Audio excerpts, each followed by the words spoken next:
Hi, welcome to today's episode of My Journey with Dr. Sikolia. We will be discussing what to do next after you conceive. Now you've just discovered you're pregnant. What do you do next? So the best way to know that you're pregnant is to do your pregnancy test, your urine test. Actually, it tells you a lot. So if you're in doubt, you can repeat it second time or third time or fourth time. But that kit you buy from the pharmacy is very reliable. And if it shows the two lines, then chances are that you are pregnant. Other ways we can tell if you're pregnant is by a blood test. So we check for a hormone we call the HCG. And if it is above a certain threshold, then we can confidently tell you are pregnant. And of course, a more reliable method, which comes in later on as the pregnancy starts growing, is to use the ultrasound machine. That will be able to see the pregnancy itself and probably tell you how old it is. So once you test positive, of course, you should be happy about it. If you've been looking forward to this, you congratulate yourself, pat yourself on the back. But the next thing that you want to do is to plan how you're going to go about it. So I recommend that you either have a journal or in your phone, you make sure that you note the key steps of what you need to do. So one of the important things to do is to identify who is going to be your healthcare provider, and then pay them a visit, and then discuss how you're going to go through the entire journey together. So your antenatal clinics should start as soon as you know you're pregnant. So there are various aspects to it. So the first time you're coming for us to confirm you're pregnant, confirm the pregnancy is in the right place, and make sure that we are in the right frame, body and mind to start this pregnancy. So come as soon as you discover you're pregnant. Then we will ask you a couple of questions to get to know how you are. How risky is your pregnancy? How ready are you to go on with this pregnancy?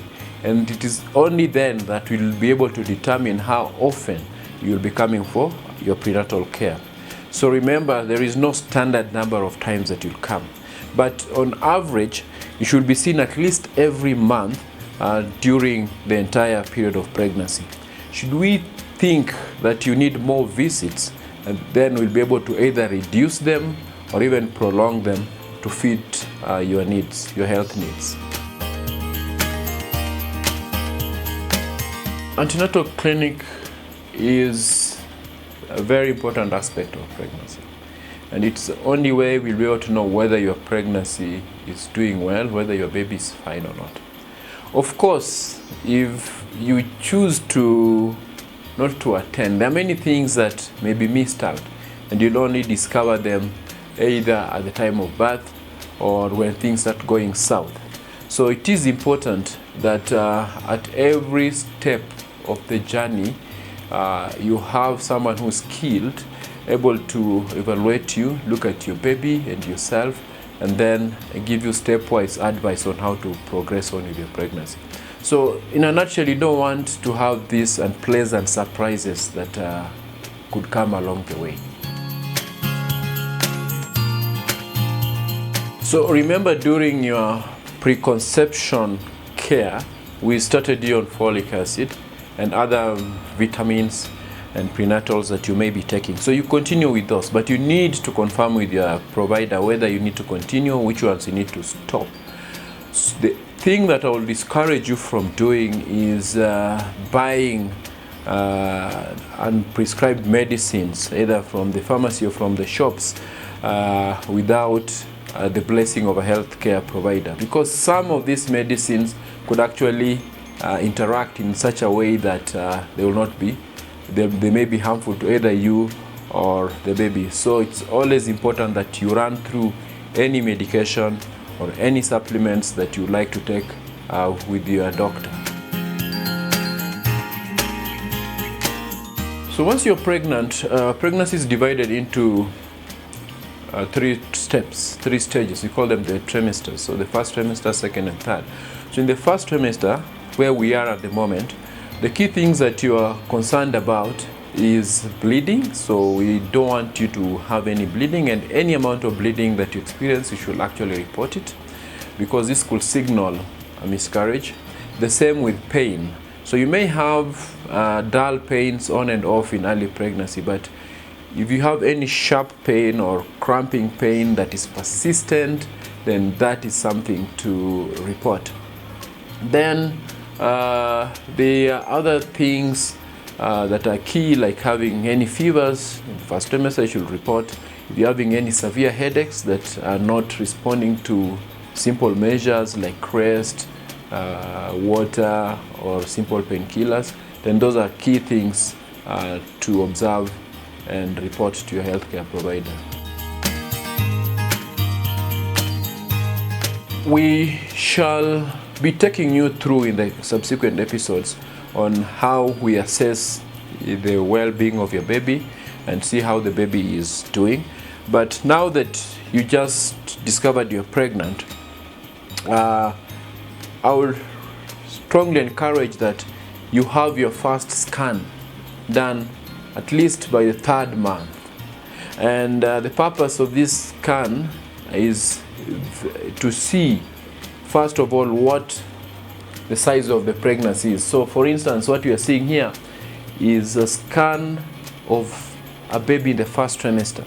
So it's able to tell us the age of that pregnancy. Then there are other things that you look at this stage, because you can look at the head of the baby, you can see the spine, you can see that the baby is starting to form well. And then we also look at blood flowing through this baby. We look at some measurements that we take at the back of the neck, which can show us if your baby is at risk of getting conditions like Down syndrome. And then we look at the fluid around the baby. So the best way to tell how well your baby is to do the first trimester scan. And this scan will guide us on how to manage your pregnancy in the coming months. There are a couple of tests that we want to do at specific points in pregnancy. So at the beginning, we will do the blood test to check your blood group, check if you have any infections, including HIV, hepatitis, syphilis. We will check your blood levels. We want to know if you have enough blood to carry this pregnancy. And then we will do this scan, the first trimester scan, which will give us a hint if your baby is at risk of getting any genetic problems.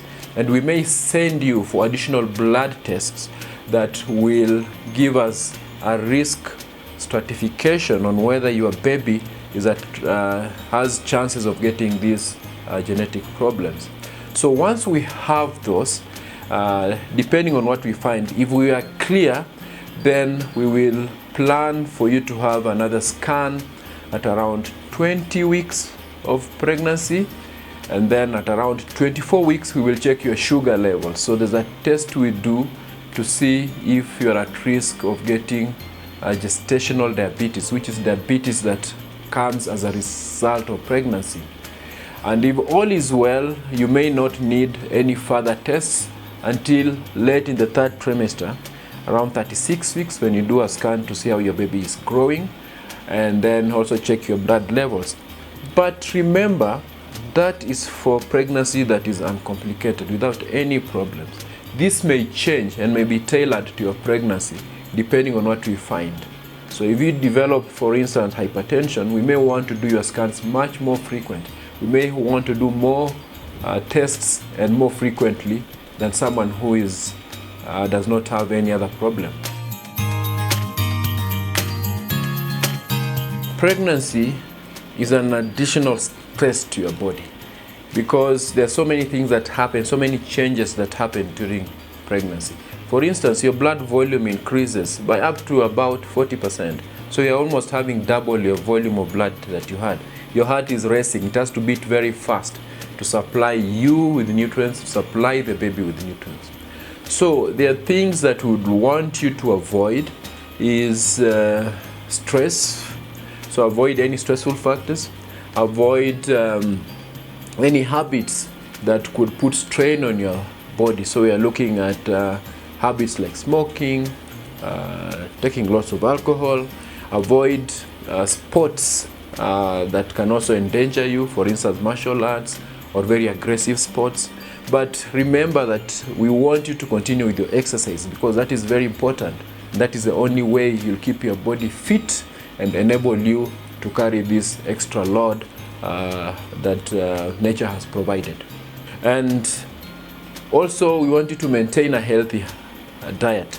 So eat a well-balanced diet, avoid lots of sugars, avoid lots of these unhealthy drinks, the fizzy drinks, the sugary drinks, and junk food, because all those do not help you. I know most of you may have craving for certain foods. Yeah, you can indulge in your cravings, but remember to be moderate in everything that you do. Thank you very much for watching us, and I hope that you found today's episode educative. If you did, please leave a comment or any questions in the comment section below. But also remember, I can be found at the Aga Khan University Hospital should you require any further information in person. Please remember to subscribe to this channel, like it, and share with your friends. Thank you.